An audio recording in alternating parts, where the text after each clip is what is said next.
And what's up? Good afternoon out there, Caniac Nation. Happy game day. Thanks for joining us.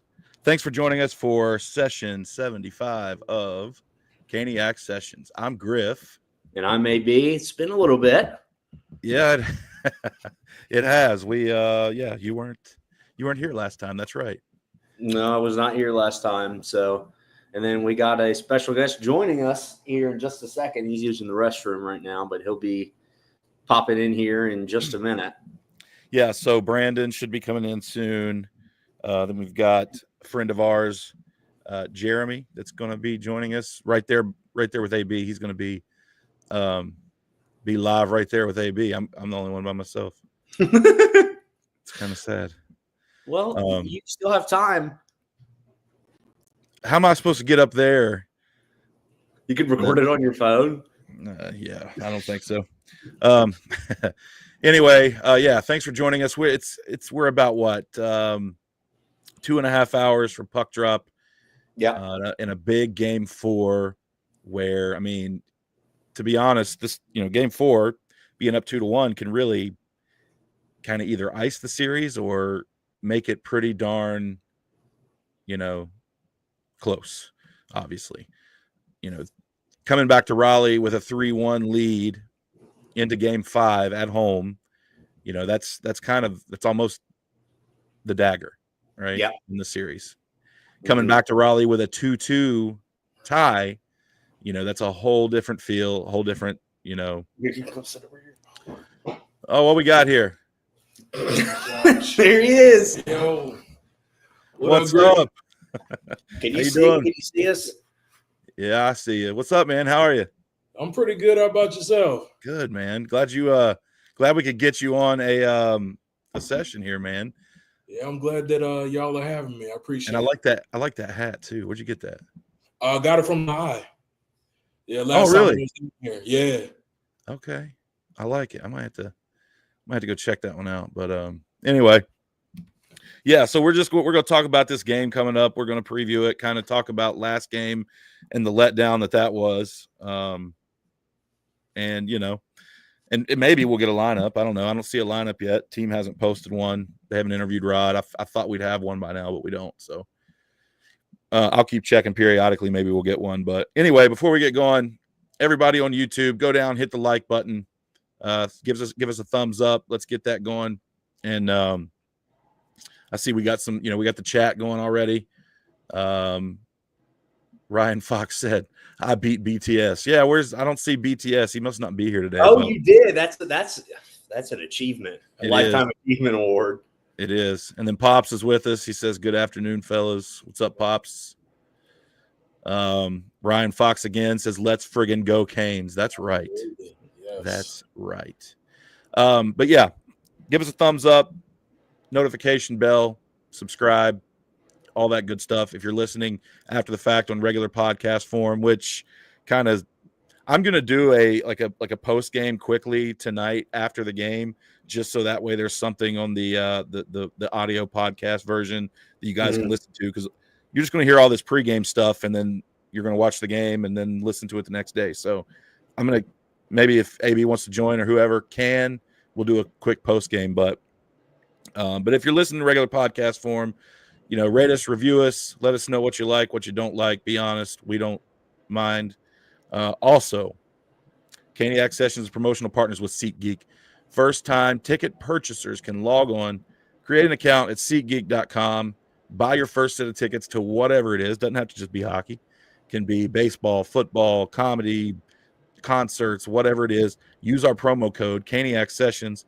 One word, no space between Caniac and Sessions, and get $20 off your first ticket purchase. It helps you, it helps us, and it helps SeatGeek. All right. AB, long time no see. How you been, buddy? I've been good. It's been very, very busy. Knocking out school and everything like that. So yeah, I'm excited for game 4, but I can just recap game 3 real quick and just put my 2 cents in. And then I'll pass it to Jeremy. Where the hell was the offense in that entire game? because it was non-existent. I mean, we were just getting pushed around. We could not get zone entries and stay in the zone. I mean, it was ridiculous. And then finally we got the power play going, which is, rare. And then I kind of knew once we went into OT, I was kind of like, okay, well, this is not going to be good. So they need to respond bad. And Jeremy, what'd you think? Pretty much the same thing you were saying, AB. I unfortunately caught most of the third period and then the overtime. But yeah, pretty much the same thing. Like, we got to get the offense going. We can't just have it in our defensive zone because, we can't rely on Freddie all the time to save us. We got to get pressure on Jersey side and, get scoring up. Yeah, that's one of the main things that kind of upset me about that game is I feel like we wasted a Freddie performance, man. Mm-hmm. Like, he's been so solid and we got games 1 and 2, which is great, but then, you roll him out there. There was some debate, do you go to Kochetkov? Do you roll with Freddie? And, I don't really know if it was a debate amongst the coaching staff, but, it was at least amongst the fans. But they go right back out with Freddie again. And then, just 5-on-5 offense is non-existent. But there is a good thing to take away. Like we talk about every season, the power play and special teams, the power play goes dry in the playoffs. The penalty kill starts getting leaky in the playoffs. That's just not been the case so far. I think the power play is I think they're 3 for 10 right now on the series. With 30%, I'll take that every day and twice on Sunday. So, and then the penalty kill hasn't allowed a, knock on wood, a power play goal yet. So I hope I didn't just jinx it. I probably did. Damn it. So if Brandyn is here. if Jersey gets a power play goal, I'm sorry, but I'll take that. And I understand that New Jersey is kind of depleted on the back end. I get that, especially their defense, but they've had a solid penalty kill, all season. Their penalty kill has been right at their top 5 all year long. Even, and I don't even think, Jack Hughes is not a known penalty killer, but some of those defensemen on the back end that are hurt, Brendan Dillon, I don't know does Luke Hughes kill penalties? I don't think he kills penalties either. No, there's no way in hell that he kills penalties. So you're really looking at Brendan Dillon and Kovalchuk that are really kind of, and which I haven't heard if Kovalchuk's playing tonight or not, but I know he got banged up in the last game, so we'll see. But anyway, proud of the power play. I hope it continues. And I feel like those shots, the Jarvis power play goal and the Aho power play goal in Game 3 were just deliberate snipes. Mm-hmm. And these dudes just got to keep going high on Markstrom, man. Just keep going high. You're going to find the back of the net. But yeah, I don't really want to dwell on Game 3. I'm looking forward to Game 4 here. Let's go through some of these comments and then we'll get on with it. Pop says, I'm disappointed and confused as to why Jankowski has been a healthy scratch. Why mess up the chemistry of the line he was on? Yeah, I'm a big Jank fan too, but I can understand why we're going with. You need a righty. That's the main thing. That's the main thing is a right-handed center that can take draws on the right side, and down the middle you've got Aho's a lefty. KK's a lefty, Stahl's a lefty. And then if you put Jankowski in there, you've got 4 left-handed centers. Is it really that big of a deal? Maybe not, because they did it in the regular season. But it's nice to have a right-handed. But, I say you still had Roslovic on the roster. He could still, even though he's playing wing, he could still take some of those draws. Mm-hmm. He's also scored 22 goals this year. So, but I've thought, and you guys can chime in on this too, but I thought it would be a good idea if you had Roslovic at home where you can control matchups and, keep him out of vulnerable positions. And then on the road, when you can't, you put Jankowski in because he's solid defensively. He's obviously got a scoring touch. We've seen it. And he can kill penalties. And that would have, overtime in Game 3 we had to kill 2 penalties. I don't remember how many there were on the day, but I think it was like 5 or 6 total for the game. Game 3? Yeah. Oh, I lost count. I think we had to kill off I think it was 5 or 6, but 2 of them in that overtime period, which I partially blame our inability to get any offense generating on those 2 penalties. I mean, by the time we killed that second penalty, dudes were just smoked, man. Yeah. But I think we see I was just going to say, wrap up my thought here. I think we're going to see Jankowski today. Again, I haven't seen a roster, but I could really see him drawing in today. Honestly, with Jankowski, I mean, he was hot. And I mean, I understand, the right-handed center. I get that. And that's something, obviously, I hope we address in the offseason, possibly. But Jankowski right now, you can't have him out of the lineup. It just shows how much depth we have. But, I mean, we do have a lineup. Oh, we do have a lineup. Per Corey Lavalette, no lineup changes. Oh, have mercy.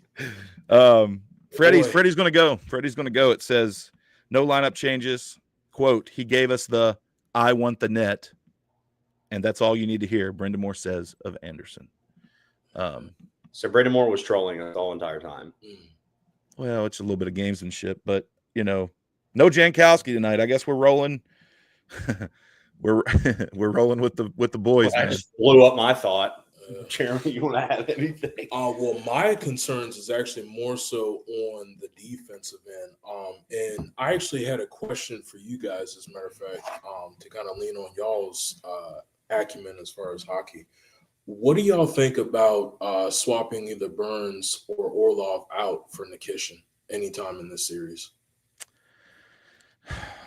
See, this is the $1 million question, really. I don't know about Orlov. See, here's the thing. Orlov reminded me in Game 3 why he's getting, which still might be too high, $7.75 million. Which it's still too high, but he reminded me why he was that big of a free agent 2 years ago. That dude played out of his mind in that overtime. Mm-hmm. Fact. And that's what he can bring. I don't know. I just feel like he really turns it on this time of year, and I think he's been solid all playoffs. He had that stretch there where in the regular season where he was, dog water, but I really think that was related to injury because we saw right after that him go out for a while with injury.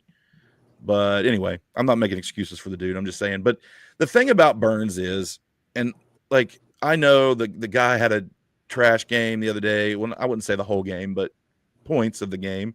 And the fan base has been on him, and he's struggled. I get it. I can see it. I'm not blind to it. But if we're going to bring in Alexander Nikishin, who is a lefty, by the way, Burns is a righty.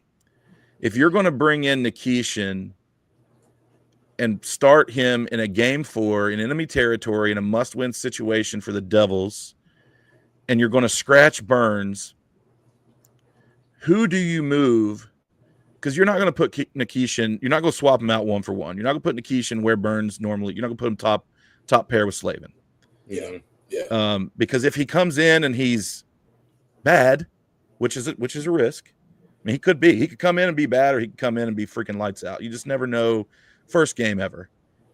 In the NHL anyway. But if you can't swap him 1 for 1 with Burns because you don't want him to play top pair 1, and 2, you're asking him to play his offside, which we've heard that he can do. But in your first game in the NHL, in the playoffs, in Newark, in a Game 4 must win for the Devils, I just think it's a big risk. And I tend to lean on the side of let's just wait. Okay. If there's an injury, yes, put him in. He's our 7th guy. I don't buy the whole Riley Stillman coming in before Alexander Nikishin. I don't buy that. I know Adam Gold says that. I think I don't like it. I think if there is an injury, and I hope there's not, but I think Nikishin is the guy who gets the game after that. But the blue line would have to be tailored in a manner to where, one, Nikishin's not exposed on a top pair on top matchups, and two, he's not playing his offside. So, Orlov has played his offside before. I don't know if you want to put Orlov with Slavin, or maybe you bump Chatfield up with that. How's that going to work? I don't know, but I tend to lean and agree with the coaching staff. I think a watered down Brent Burns is still a better option today than Alex Nikishin. My opinion may change next week. It's a it's a working opinion. What do you guys think about that? I mean, Jeremy brought up a really good point. I saw this on Twitter, and I talked to Brandyn about this. There's no way Brent Burns is coming out of the lineup. I mean, no. Unfortunately, there's no way he's coming out of the lineup. Now, if there was somebody that needs to come out of the lineup in a certain situation, the only viable option I see is Ghost. Because you have Walker, you have Chatfield, and you have Burns. You don't want to put Nikishin on his offside, or if you take out Burns for some magical reason, I mean, if you put Chatfield on the top line with Slavin, that's a defensive line. You kind of need a little bit of balance. And if Burns is out, I would put Ghost on his offside and put Nikishin on his left side. That's what I think. My only problem with that, though, is if you scratch Ghost, you're going to ask Brent Burns to come up and run your first power play. I mean, unless you're going to just throw Nikishin out there and be like, here, show us what you got, kid. Here it is. Good luck, brother. Yeah, that's true. I didn't even think about that. But people have been saying it. I mean, yeah, like who is it though? That's my question. Like, I want to qualify that question too. I wasn't saying that, hey, just because Burns has been kind of off, recently, he needs to go, or Orlov is just, he's too up and down, he needs to go. It was merely just a hypothetical. Yeah, for sure. No, I get it. Yeah, for sure. Some more comments here quickly before we move on. Let's see, where did I leave off? They're talking amongst themselves a little bit. J-Dub, what's up, dude? He says, oh my God, AB made it. Oh, that's it. Only took me one of my friends to get me on. Pop says, AB, got my warm milk ready. Yes. I cannot believe he still remembers that. That was one of my favorite jokes. How would he not remember it? That's like the biggest insult you could sling at a guy. It wasn't an insult. It was just, just preparing for better time. Old. I mean, you can switch it out with beer. He doesn't drink beer. Mercy. I'm not advertising people drinking beer, by the way. Just let that be known. Pops don't drink beer, so. Well, then milk's the only option. Hey, Pops, I can't help you there. You brought that up. Nothing I can do for you. J-Dub says 5v5 offense was bad. Facts. Accurate statement. The passing was the main culprit, in my opinion. Yeah, I'd say your eyes did not deceive you, J-Dub. J-Dub also says, please hit the like button. It's free and really helps out. Thank you. I like it. Appreciate you. J-Dub, man, J-Dub, you can always rely on J-Dub for comments, likes. Man, that guy. Solid. Yeah. J-Dub, I'm interested to know what you think of the Panthers draft. Yeah, that'll be a topic. Hit me up, man. Let me know what you think. I'm curious to hear your opinions. Pops, think PK gets the start in the pipes today? He's not. Nope. He is not. Right when we were talking about Jankowski, he just interrupted me and was like, no lineup changes. And I was like, well, my idea's out the window. Yeah. Ryan Fox says PK should start. He needs a game. However, Freddie is solid right now. Yeah. I think that's good. What's that? Yeah, I think that's kind of the issue that Rod's probably playing around in his head. Like, does he want to give Freddie a rest, and a well-deserved rest, especially after these 3 games, and then start PK, or does he, want to keep the ball rolling with Freddie, with him being hot right now, and then risk putting PK out there and him having another mental game where he's playing around in the head and letting some soft stuff through. Piggybacking off what Jeremy just said, when that scrum happened, when Freddie made that incredible save on Timo Meyer, PK would have freaked out, and that goal would have gone in my opinion. Maybe. Which PK are we talking about? Are we talking about PK of the last month? Or are we talking about PK of like 2.5, 3 months ago? Because 2 different guys, in my opinion. The one that was a spaz. Oh, yeah. The one with spaz. Yeah, he's done. Cooked. That's what I'm referring to because, again, he's playing playoff games, but, I mean, still. Yeah, he tried to fight Brad Marchand. Yes. Yeah, he did. I remember that. I love the guy, man. God, I wish he could stop the puck. God, man. I saw this interesting. I just wanted to bring this up really quick. A couple of days ago, on March. Well, this was a month ago, actually. March 27th, the Whalers played their final game. Oh yeah, I did see that too. I saw. So, J-Dub, another one said he had us winning in 5, so we were still in schedule. The road woes are worrisome though. Yeah, I had 5 too. I was hoping that if we had to drop a game in Jersey, I was hoping it would be 4. But if we come into this game like flying, it's worth it. Canes in 5. Canes in 5. And 5. That's what Brandon said. Yeah. That's the general consensus, I think. Unless your name's Adam Gold, he thinks it's going to 7. No. Pop says, say again? Saying they're too hurt for that. Yeah. Jersey is. I think so. Pop says ESPN reporting Kovacevic will be out tonight for New Jersey. Man, that's 3. I haven't seen that. They were down to 5 defensemen in that game, which I still can't believe we weren't able to exploit that, man.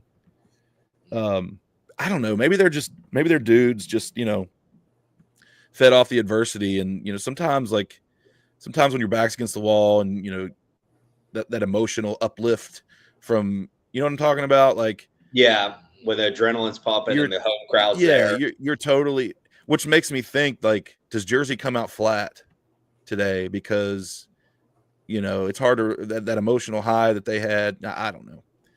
I don't know if I believe in all that stuff or not, but. Well, this feels like exactly like the series when we played them a couple years ago. To like I'm saying, we won the first 2, we lost third. If we win 4, and then we win the 5th one. We're winning Tuesday. I don't think there's 100%. There's no home. doubt.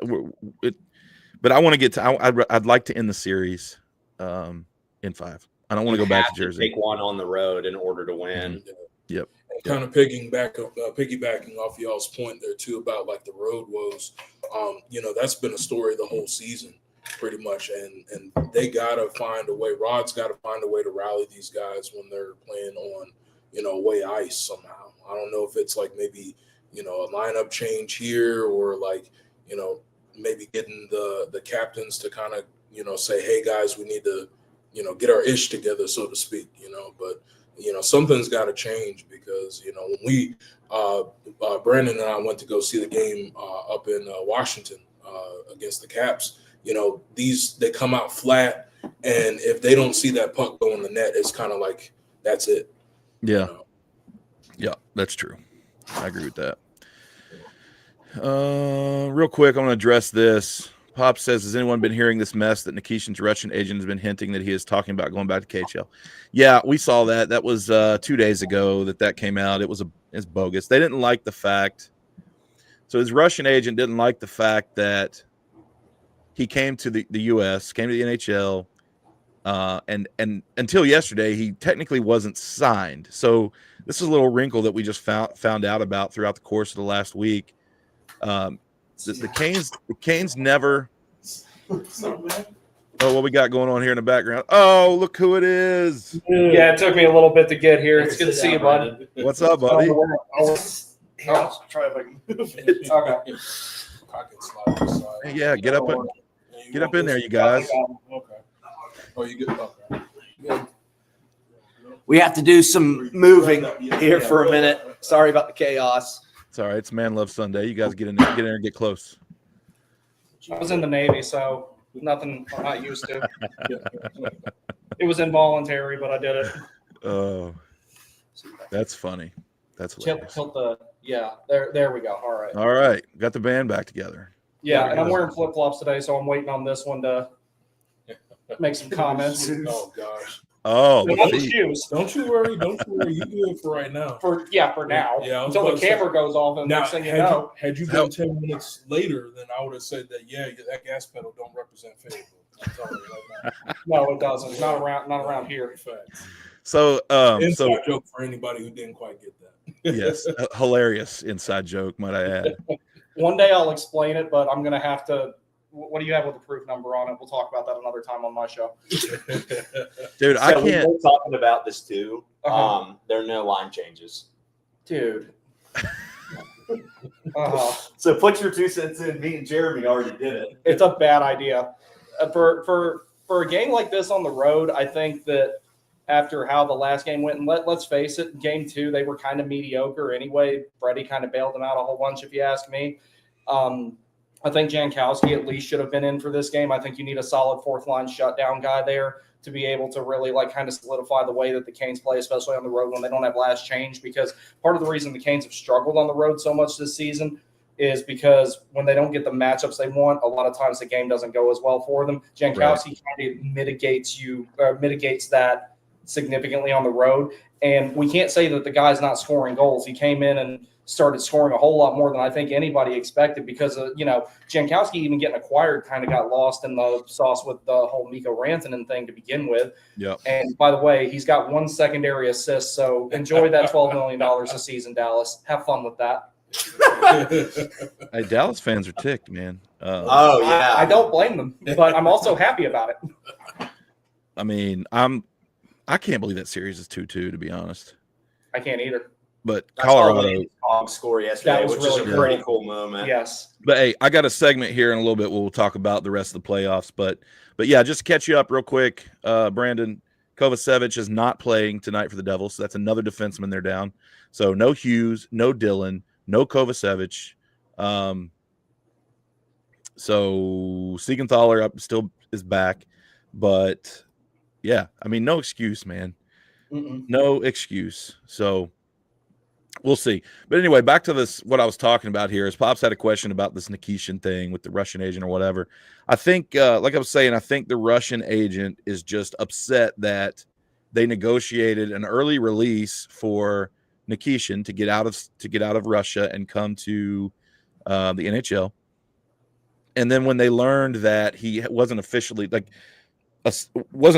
signed to a contract, I think it kind of ticked him off. But I don't think it's not that I don't think. I know there's no substance to any of this. It's not anything that, that Nikishin is talking about or whatever.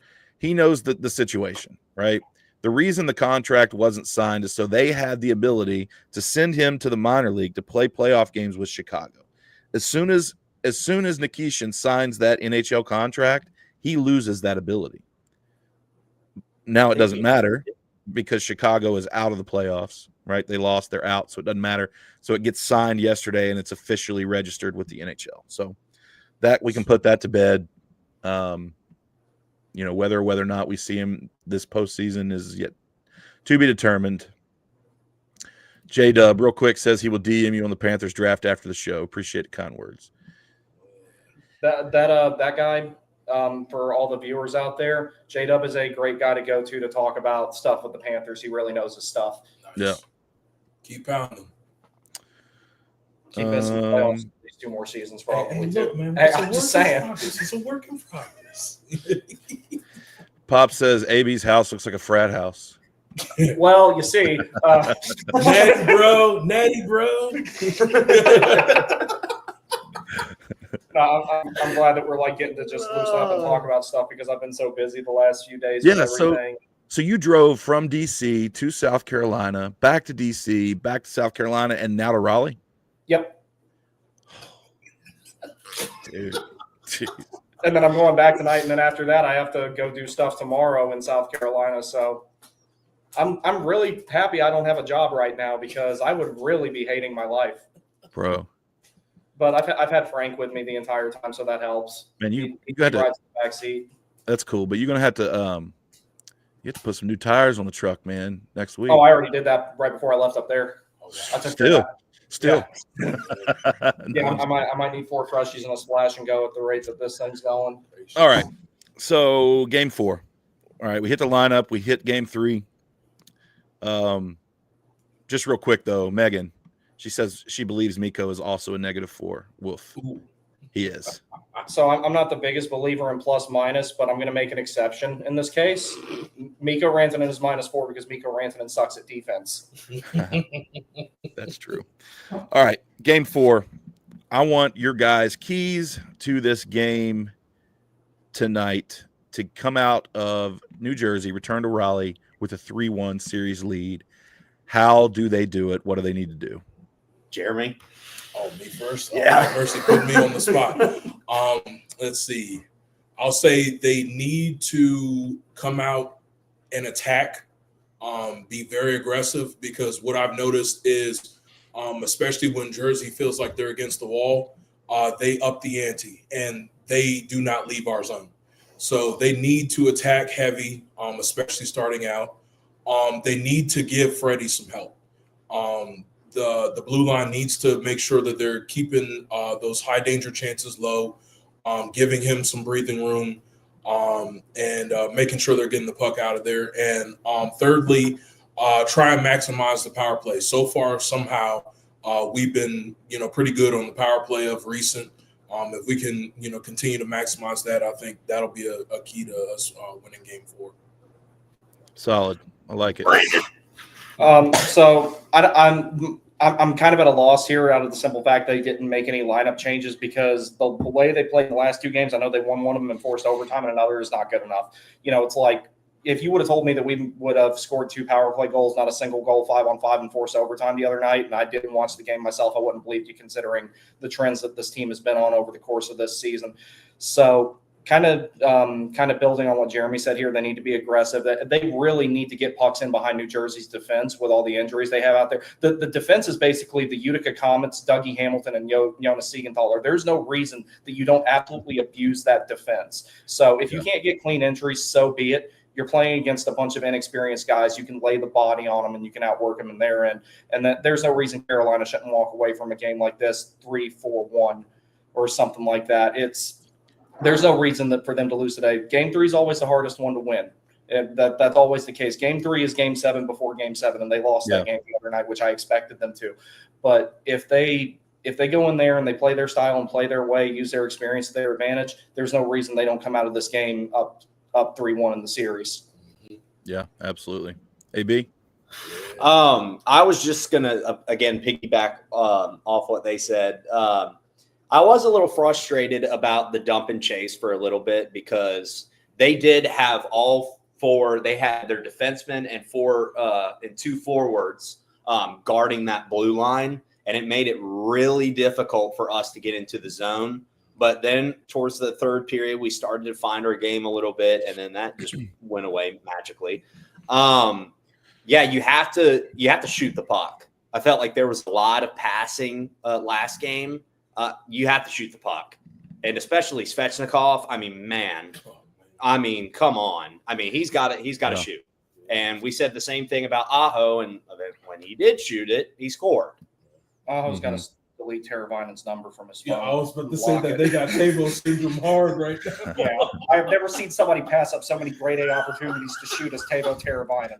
Yeah. If you combine him and Brett Pesce, it is the least goal-scoring capable hockey player in the history of the game.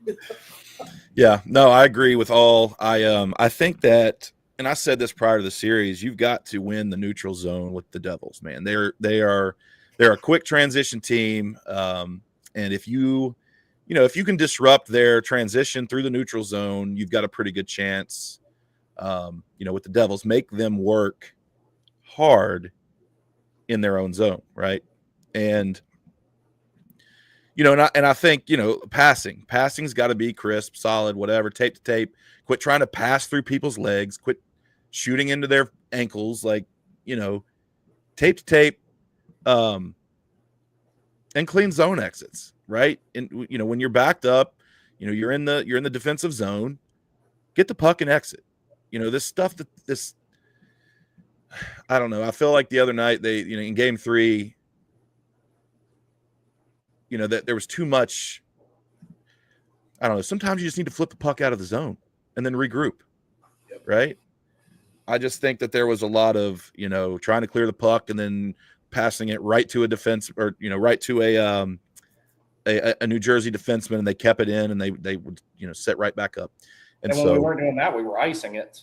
They spent a lot of time in our zone because of that. Yeah, right. The zone exits were awful. I mean, you can do zone exits, you can do outlet passes, whatever is more opportune at the moment, but they just weren't executing any of that well during game 3 at all, because they had about 15 good minutes in the third period. Other than that, Carolina was absolute. They did not deserve to win that game. And in a way, I'm glad they didn't, because maybe that woke them up a little bit. And, like I said from the get-go, I thought that it would be that the Canes would win in 6. And that's because I think that a lot of people are thinking no Jack Hughes, no problem. I've made my thoughts on Jack Hughes very well known, that he's not as big of a loss for that roster as a lot of people think it is. They think no Jack Hughes, no problem, and that's not true. He's not a very high level playoff performer. Well, of course, he's only been there 1 year, but 2 seasons ago, I don't even think he made that much of a difference for the Devils in the playoffs. Did he? Martin had more points than him. I'm just throwing that out there. Martin had more points. Martin leads the Canes right now in points. Yeah, 3. I mean, tied with Aho, but yeah, which is fine by me. Yeah, I mean, that first game. He was lit in that first game. Yeah, Mm-hmm. But I think, I think if we can limit their chances, like we know this team can, right? If we play to our identity, I don't care what the matchups are. I would take any 4 of our lines matched up against any 4 of their lines. I mean, 1 for 1. I don't mean, our 4th line against their first or whatever. But, well, really, there should be no reason our 4th line can't shut down defensively, against anybody over there. So, and I think, the stall line, right? They're getting in my opinion, they're getting an easier matchup on the road than they are at home. If you look at it from our point of view, right? You want them to have a tougher matchup because you want them to shut down the other team's top line. But the fact that they are getting an easier matchup for them, they should be able to exploit that even more on the road, in my opinion. And they don't. It's like they play worse against, I don't know. Am I wrong about that? Or no? And I think that line should be producing a little bit more too, considering what Stankoven has brought to it and everything. Yeah. See, one of the things I was really hoping for was maybe they would put Carrier back with Jordo and Martinook, just because I think that line maybe needs to go back to its original identity, as good as they were with Stankoven. But on the road, I think that if you want them to play that shutdown line role, I think Carrier is far more suited for that. Because, one of the best things he can do is go out there and lay a really big hit. We saw that in the last game against the Rangers. He went out there and he set the tone early on. So I think that's what you got to look for more today, as far as what the Canes need to do to win, is do something that goes out there, something intangible that, sets the tone. And Carrier laying somebody out would be good for that. Yeah. Well, I also think that he needs to step it up too.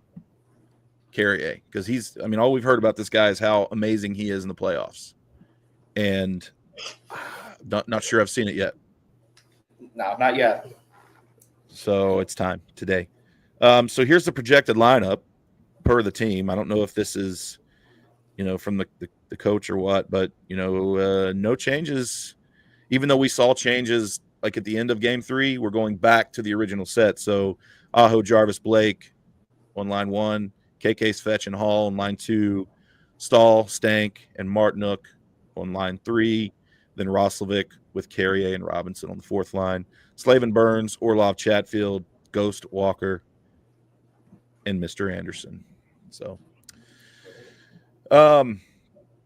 well, I think we've beat that horse to death. So I'm excited to watch this game.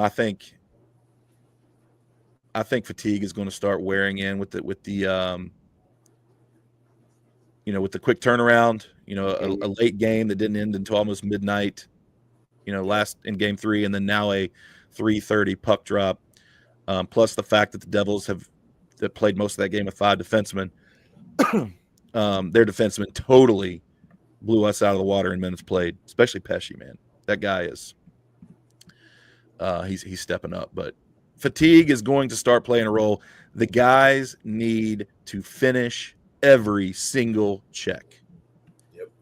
Every single check. I don't care if it's a bump. I don't care if it's you blow them up into the board, like whatever. I don't just hit them. Yep. Well, we saw what Keith said the other day in the presser and said we're not a very physical team. And Seth Jarvis was like, okay. So I think this one is going to be very physical. Seth Jarvis is like our unofficial press secretary, basically. Just don't make him the GM. No.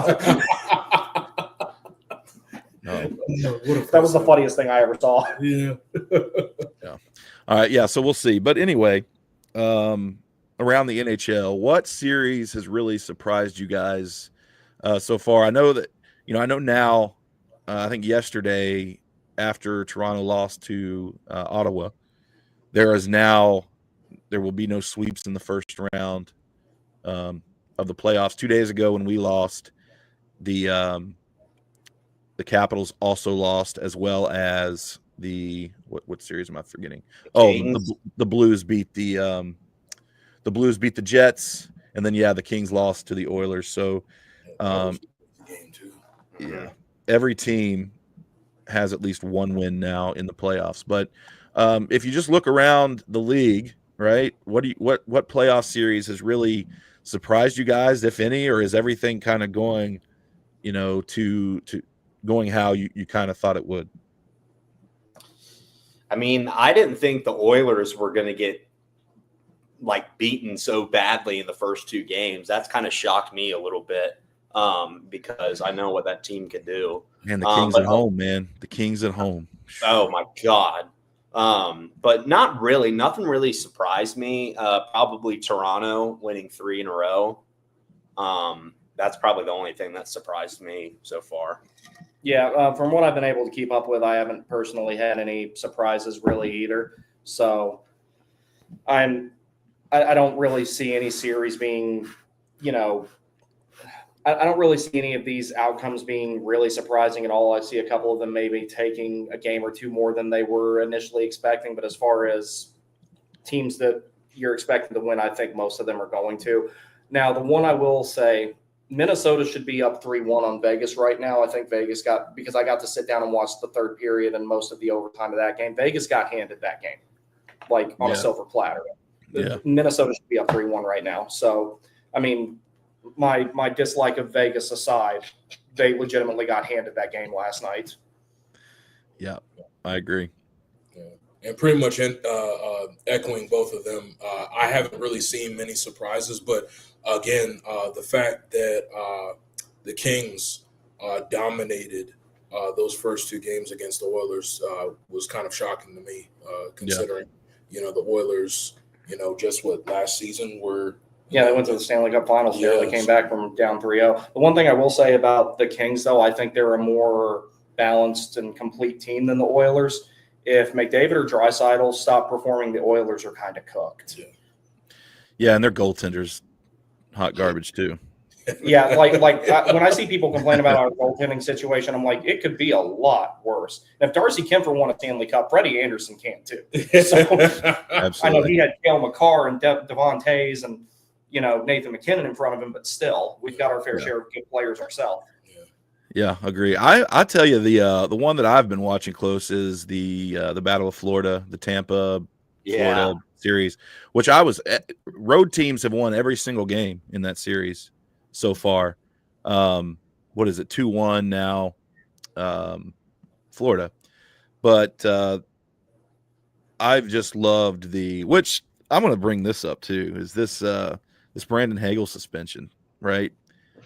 Absolutely thought that was a bad hit.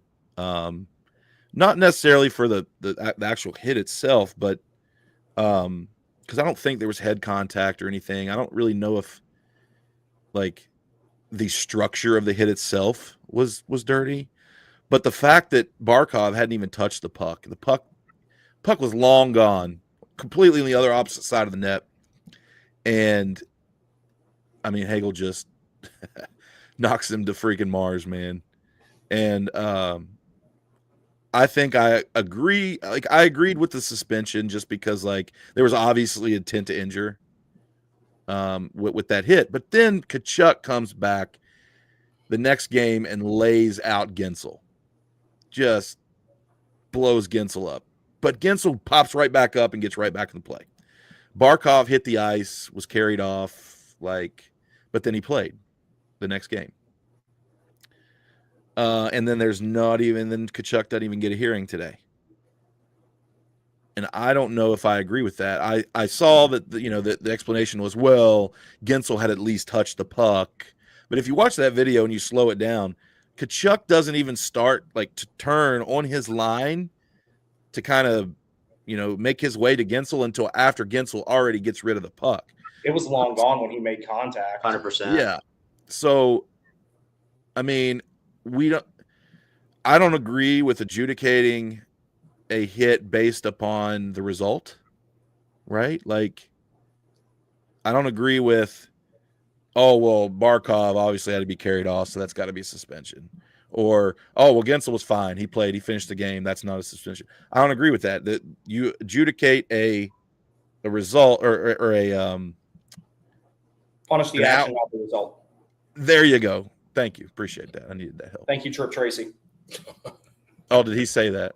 That's a phrase he's used so many times. So Okay. I just kind of picked it up amongst the many things he said. That is by far one of the best ones. But yeah, so there's that wrinkle into the series. Then there's the the fact that the coaches are kind of chirping back and forth between each other through the media. Like, did you see that? Yeah. Did you see the John Cooper quote yesterday? We only hit guys who have the puck. Yeah, that was funny when Paul Marie said, and I'm like, bro, Ryan Lomberg played for you last year. Like, what are you talking about? No, not today, Paul. Yeah, what I don't understand though is I thought the Hagel hit was bad, and I had to watch it multiple times before I said, okay, that justifies a major, but a hearing and a suspension, I don't think so. In my opinion, the Tkachuk one was worse. Really? There was a ton more intent with that one. Yeah, I mean, I'm not saying I disagree with you. I think they both should be suspended. Look, once you suspended Hagel, that's precedent, man. In my opinion, I agree. Like, you've got to suspend. Like, in my opinion, you've got to suspend Tkachuk after that, or just give them both 5 minutes and call it a day. But you don't suspend one and not the other. I don't care what. Well, anyway. Did he get a 5-minute misconduct for the hit? Tkachuk? Yes, I believe so, right? Yeah, well, it was towards the end of the game, so it didn't even matter. I believe he did. Let me look at the box score here. If it would hurry up. That was another thing about it. That game was completely over. Yeah, because Gensel passed the empty net to the other player, and he scored. Yeah, on the empty net. So yeah, maybe they should just carry over the 5-minute major to the next game. Matthew Tkachuk interference against Jake Gensel. It doesn't give. It doesn't give the. Let's see here, Matthew Tkachuk. I don't know. It doesn't give the what the result of the penalty was. It just says Matthew Tkachuk interference against Jake Gensel. And doesn't say 2-5. Anybody know? Oh, here we go. J-Dub's got us. He says, well, where'd it go? Yes, Tkachuk got a 5-minute major. Yeah, that's what I thought. For one like that, I would hope he at least got a major. Yeah. There's no discussion about, like, you can talk about suspension, maybe yes or no, but as far as that being a match penalty, that's cut and dry. Yeah. So anyway, I'm enjoying that series. We'll see what the result is. I picked, I think in my official bracket that I did, I picked Tampa over Florida. We'll see, but it really, in my brain, I kind of think that Florida will prevail. But when I made my bracket, I also didn't really know how Tkachuk would perform coming off injury, because game one was his return since Four Nations. So that's right. But he's been, the Matthew Kachuk that we're all used to seeing and hating. So, anyway, that's all I got. You guys got anything else before we wrap this thing up? No, I think I'm good. All right, real quick though, just to kind of give some shout outs to the comments here. Penguins Collective podcast is with us. We got to get them on. Yeah, we do. We need to. Those are our buddies. They're really cool. Yeah. I hate it for you guys, man. But I hope you're enjoying the playoffs anyway. But at least Sidney Crosby's still on your roster, I guess. If we're finding this, silver lining in anything. But yeah, thanks for stopping in, fellas. Appreciate it. Who else do we got that's new down here? I think that's about it. All right. Well, Jeremy, Brandon, good to see you guys. Likewise. Hope you can make a game in Raleigh if we go deep in the playoffs. Let me know. I should be able to. Yeah, AB. I'm glad we could do this thing again. And it's been a while since we've had everybody together, but due to work and moving and whatever else is going on in our day-to-day lives. So everybody enjoy game 4. I'm gonna, again, if you're listening to the audio version of this the day after on the 28th, stay tuned because I'm going to do a post-game recap before I post this to audio, so that way you're not listening to just the pregame. And otherwise, everybody that's joining us live, I think we're up to 137 right now, live. So appreciate you guys joining us. Hit the like again. Let us, help us out in the algorithm thing on YouTube and all that good stuff. And otherwise, enjoy game 4. We're hoping for a big Canes win. I'll see you guys Tuesday night at Lenovo Center if you're going to be there for game 5, hopefully wrapping up the series. That's all I got. AB, take us out, buddy.